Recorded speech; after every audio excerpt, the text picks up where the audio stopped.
Ben, j'en parle pas avec tout le monde parce que bon, on va pas se mentir, ils vont toujours faire semblant.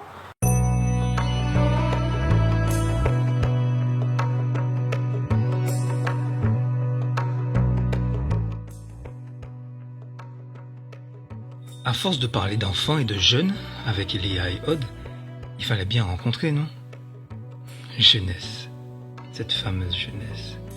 Il dit nègre à point, mais il peut dire jeunesse à point aussi, hein.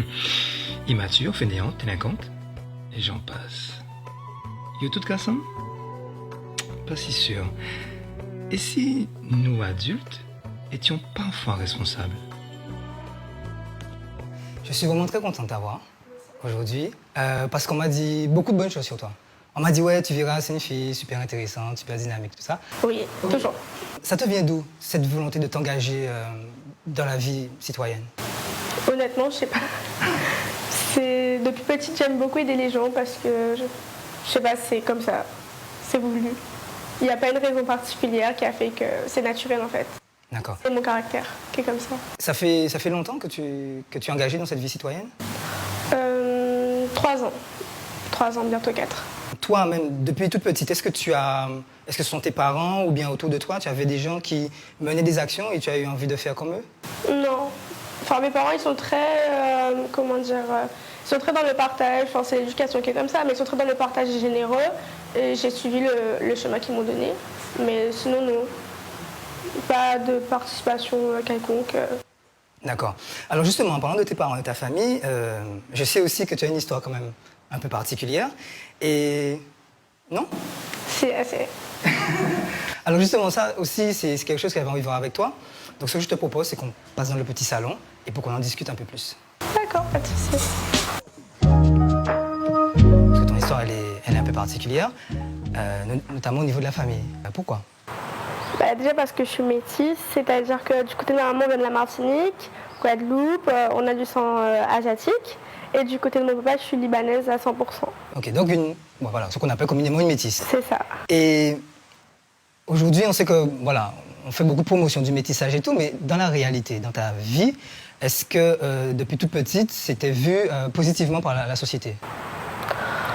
Déjà, au niveau des enfants, je parlais d'abord au niveau des enfants, c'était un peu dur parce que pour certains, j'étais trop foncée de peau et pour d'autres, j'étais trop claire. Du coup, je savais pas trop où me situer parce que déjà, il y a 18 ans de ça, le métissage, surtout libanais, ça existait, mais voilà, quoi, pas communément comme aujourd'hui. Du coup, c'était un peu difficile. Après, au niveau des adultes, il y avait des gens qui étaient racistes, comme les maîtresses à l'école. Donc tu as dû changer d'école par rapport à ça? C'est ça. La maîtresse, on était 3. Moi, j'étais métisse. Il y avait 2 Libanais et elle ne nous parlait pas du tout. D'accord. Et après, au niveau des adultes, au niveau de ma famille, ça a été parce que, bon, ils n'ont pas eu le choix. Ils ont s'adapter. Mais au niveau des autres personnes, genre on parle de la communauté libanaise et autres, c'était un peu plus difficile. Je me souviens d'une phrase de Lilian Thuram. Il est né, il a grandi jusqu'à l'âge de 9 ans en Guadeloupe. Et après, il est parti dans l'Hexagone. Et il disait, c'est en arrivant en France que je suis devenue noire. Toi, quand tu étais petite, est-ce que ce sont les autres qui t'ont fait sentir que tu étais, entre guillemets, je dis bien entre guillemets, différente? Un peu quand même. Un peu quand même parce que bon, je fréquentais plus tout le monde, mais pas forcément les enfants des Libanais. Parce que, je sais pas, les parents même, ils étaient un peu réticents. Et quand il y avait des anniversaires, en fait, je t'explique. Il y a toute la communauté libanaise, ils se mélangent et tout, mais il y a vraiment le noyau, c'est-à-dire que tout le monde se connaît, les enfants de un tel sont à l'école avec les enfants de un tel, et disons que même si ils sont pas famille, ils s'invitent entre eux, et nous on n'était jamais invités quand j'étais petite, à part ma famille au baptême, anniversaire et tout, mais sinon les autres entre eux, même avec ma famille, à part moi, ils s'invitaient, et moi j'étais jamais invitée aux arbres de Noël, aux après-midi récréatifs, j'étais jamais invitée. Et tu as la certitude que c'était lié au fait que tu sois une métisse? Je pense parce que ça leur faisait sûrement peur. Je sais pas pourquoi ils m'invitaient pas en tout cas, mais ils connaissent mes parents, ils travaillent avec eux à Pointe-à-Pitre. Et non, j'étais la seule qui n'était pas invitée. D'accord. Est-ce que c'était pareil, on va parler de communauté, avec les Noirs? Est-ce que tu avais aussi ce rejet? Non. Enfin, de plus petite. Je ne l'ai pas vécu de la même manière en tout cas. À un moment, est-ce que tu t'es dit, parce que bon, quand on est petit, et même adulte, ça peut arriver, c'est de ma faute. C'est moi qui suis pas normal. Est-ce que tu as culpabilisé un moment par rapport à ça? Ou alors tu étais plus dans la colère? Enfin, quelles étaient tes réactions vis-à-vis de ces situations? Ça me blase un petit peu et puis après, j'ai appris à vivre avec. C'est pas quelque chose... c'est vrai que c'est frustrant parce que bon, maintenant ils ont tous des liens entre eux et tout. Et j'ai des amies libanaises maintenant. Mais ça me frustre plus autant qu'avant. Maintenant, je m'en moque un petit peu. Ok. Aujourd'hui, tu peux dire qu'à 18 ans, c'est plus du tout une blessure? Non. Est-ce que tu as encore des remarques désagréables vis-à-vis de ça? Ou des comportements? Ça va maintenant.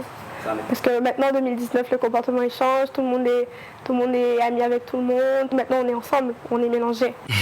C'est vrai en plus. Donc tu veux dire qu'aujourd'hui, la Guadeloupe... Aujourd'hui, la mentalité commence à changer. D'accord. En tout cas, les Libanais en Guadeloupe, ils commencent à changer. Vraiment, quand je dis les Libanais en Guadeloupe, ceux que je connais, en tout cas, ils commencent à changer, ils se mélangent. Ça va. Tu peux dire qu'aujourd'hui, en 2019, on a une Guadeloupe apaisée, où toutes les communautés peuvent vivre ensemble sereinement? Ou qu'il y a encore des choses à... Il y a encore, on ne va pas généraliser trop parce qu'on ne va pas se mentir, il y a encore des conflits par rapport à ça, par rapport à tout ce qui est Dominique, Haïti, Saint-Domingue. Mais je pense qu'on va vers le positif là. Mais justement, par rapport à ton regard, parce qu'encore une fois, tu es quelqu'un de très engagé, très conscient sur la société qui nous entoure. Tu t'es engagé au niveau du caritatif, au niveau écologique. Et là, c'est une question quand même qui te touche personnellement. Tu n'as jamais eu envie de t'engager dans des associations qui luttent contre les discriminations de toute forme, hein, quelle qu'elle soit? Non, j'ai pas encore pensé à ça, honnêtement. Honnêtement, j'ai pas encore pensé à ça. Pourquoi? Non, pas pour l'instant. J'ai un projet peut-être, mais pas pour l'instant. Tu as une idée pourquoi? Ouais. Puisque comme ça te blesse.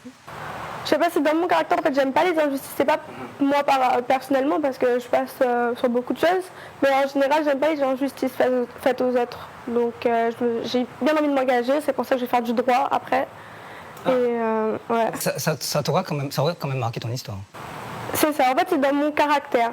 Ça a toujours été comme ça. Moi, je me laisse pas marcher dessus, et j'aime pas qu'on fasse des choses impuniment ou sans justification, juste pour les faire, en fait.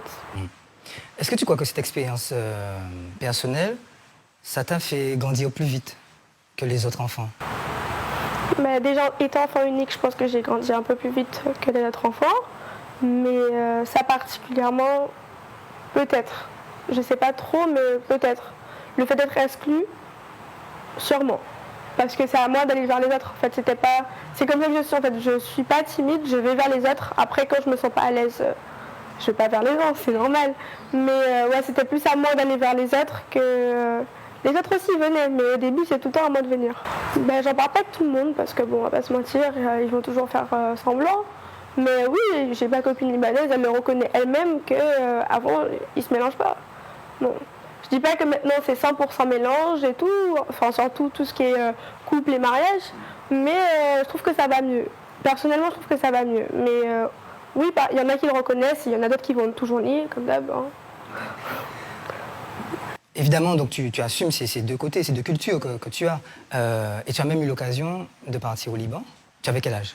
Raconte-moi un peu ton expérience là-bas. C'était la première fois que j'étais au Liban. J'étais avec mon amie, mes parents, ma tante, il y avait toute la famille, du côté de mon père. Du coup, on a beaucoup visité. Ma mère, c'est une fan des visites, du coup, tout le temps, on était en train de visiter. Et j'ai rencontré les cousins de mon grand-père, le père de mon père, et c'était enrichissant. Ok. Et quel a été l'accueil, justement, vis-à-vis d'une famille métisse? Très accueillant. C'était pas du tout la même chose qu'en Guadeloupe. Limite, ils ont été plus ouverts. C'était très... pas bizarre, mais... comment dire? Pas surprenant, mais le Liban en Guadeloupe et le Liban, même le pays, comment les gens sont, je trouve qu'ils sont plus accueillants au Liban. C'est-à-dire que dans ma famille, ils n'étaient pas du tout choqués ni surpris. Ils ont été « Ah, venez manger, vous restez, non, vous partez pas, venez manger. » Ah ouais? Non, ils étaient très gentils, très sympathiques, rien à dire. D'accord. Du coup, c'est pas du tout la même chose. Est-ce que ça t'a donné envie d'aller encore plus loin dans la recherche de tes racines libanaises? Non. Pas plus que ça. T'as pas eu envie d'apprendre l'arabe et tout? C'est un projet. Quand même. C'est un projet d'apprendre l'arabe. Ok. Tu as commencé déjà par la danse. C'est ça. Ok, tu es une grande danseuse orientale. Pas du tout. Mais j'aime bien. Donc oui, ça commence par la danse et c'est un projet d'apprendre l'arabe. D'accord. Un projet de repartir là-bas? En vacances, sûrement. Bien sûr. En vacances, oui, pourquoi pas. Ok. Là, le projet à court terme, c'est déjà D'apprendre la langue. Ouais.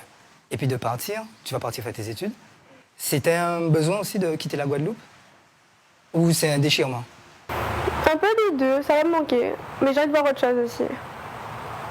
J'aime mon île, mais je veux voir aussi d'autres horizons, connaître d'autres gens. Parce que 18 ans ici, on connaît vite tout le monde. Enfin, la Guadeloupe est petite. Du coup, j'ai bien envie de voir autre chose, de découvrir aussi du pays. Parce que, bon, on va pas se mentir, en France, les billets sont moins chers. Du coup, forcément, je pourrais plus voyager. Mais, ouais. Et c'est aussi un déchirement parce qu'on a notre petite routine, nos plages. Déjà, je vais te souhaiter bonne continuation. Merci. Voilà, dans le début de tes études et tout. Et avant de te laisser, est-ce que tu pourrais me dire, c'est quoi ta Guadeloupe? C'est chez moi. Non, en vrai, la Guadeloupe, c'est une île que j'affectionne particulièrement. J'ai déjà été en Martinique et j'aime beaucoup la Martinique. Hein. Je préfère la Guadeloupe parce que c'est chez moi, on a nos habitudes, on a notre histoire aussi. Cette année, j'ai beaucoup travaillé le créole notamment, donc tout ce qui était écriture et signification. Donc c'est clair que ça fait plaisir d'apprendre ce qui s'est passé avant nous. Et franchement, j'aime beaucoup mon île. Tout ce qui se passe, les gens qu'on y rencontre. Bon, après, comme partout ailleurs, il y a des méfaits, des malentendus, mais j'aime beaucoup mon île. Et peut-être qu'après mes études, je retournerai. Enfin, peut-être. C'est sûr. Peut-être. Je sais pas encore, mais j'ai réfléchi.